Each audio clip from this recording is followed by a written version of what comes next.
Hello guys, good morning. Naghahanap ka ba ng bahay dito sa Tanawan, Batangas? By the way, I'm V. Cervantes of Optimus Marketing Group, Corinthians Realty Services at nandito tayo ngayon sa Tanawan Park Place. Papakita ko sa inyo itong nasa aking likod, ang Tanawan Park Place Townhouse, Jasmine Townhouse na may lot area na 50 square meters and floor area na 44.5 square meters.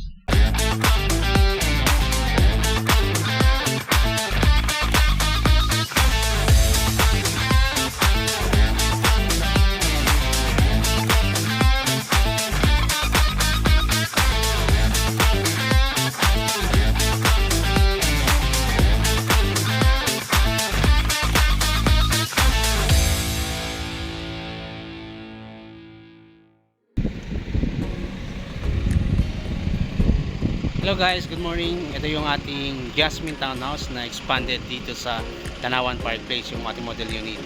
So, ito yung ating mga turnover and deliverable, mga Jasmine Townhouse available at phase 4 ng Tanawan Park Place.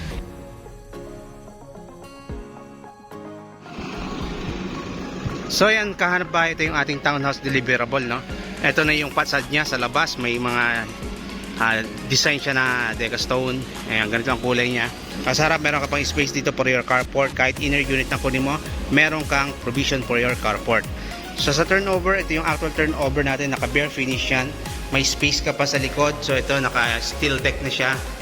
Ayan, advantage sa ganitong turnover, makakapili ka ng gusto mong design sa kulay and sa tiles na gusto mo ikabit sa iyong unit.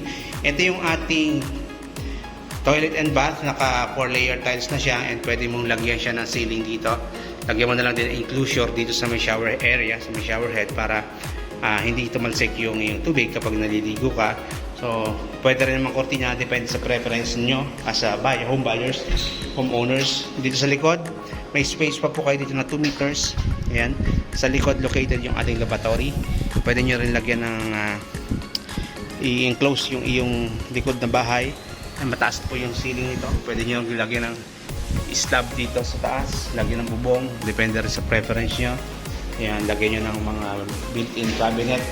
Ayan, sa hagdan, ganito po yung hagdan, naka concrete na po yan. Check natin, dahil bare finish yan, madali lang siyang lagyan ng mga partitions. Kayo na maglalagay dito sa taas ng ceiling. May bintana na rin po dyan, sliding windows sa harap, sliding windows sa likod. Yan, at very affordable price para sa townhouse. Dito po yan sa Tanawan Park Place. Yan, naka plaster cement finish. Yung wall, same po ng ganito. Kayo na po magpapalagay ng partition. Dito sa likod, ito yung binanggit ko sa baba kanina. Dito, itong bubong na to, pwede nyo lagyan po yan ng flooring, slab, para extension na yung CR dito sa second floor dahil sa baba lang po ang CR kasi one toilet and bath lang po ito. Ito yung extension ng iyong kitchen, pwede po yan dyan, naglagay kayo ng expand nyo yung second floor, i-slab nyo rin po, pwede rin po yan. Pwede nyo itong gawin CR or laundry dito sa taas. Sa harap, may space pa rin po kayo, pwede nyo rin din extend yung second floor. Yan, malaki pa yung space nyo rito. So ayan, pwede nyo pong extend hanggang doon sa may service entrance post. Ito yung ating Jasmine Townhouse dito sa Tanawan Park Place. May mga available unit pa po tayo sa Tanawan Park Place Phase 4 ng townhouse. Kaya if interested kayo sa ganitong model, meron pa tayong mga pagpipilian sa Tanawan Park Place Phase 4. Ngayon naman ay ipapakita ko sa inyo ang expanded unit o ito yung ating model unit ng townhouse kung paano natin binihisan yung bare type to complete finish. As you can see here, yan yung harapan ay ginawa na po natin yung carport. So kasya na po dito ang isang sasakyan kahit meron kayong kotse, sedan or kahit yung vanting kung kakasya rito.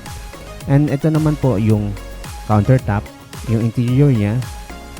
Yan, makikita nyo maganda na yung itsura ng hagdan.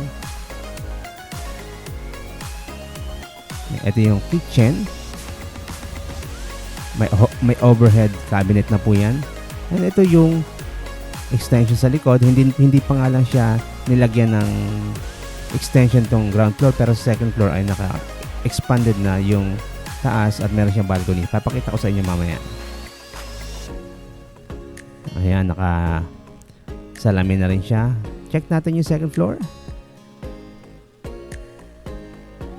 Ayan, pagbungad mo dito sa taas, naglagay na rin siya ng toilet and bath dito sa second floor.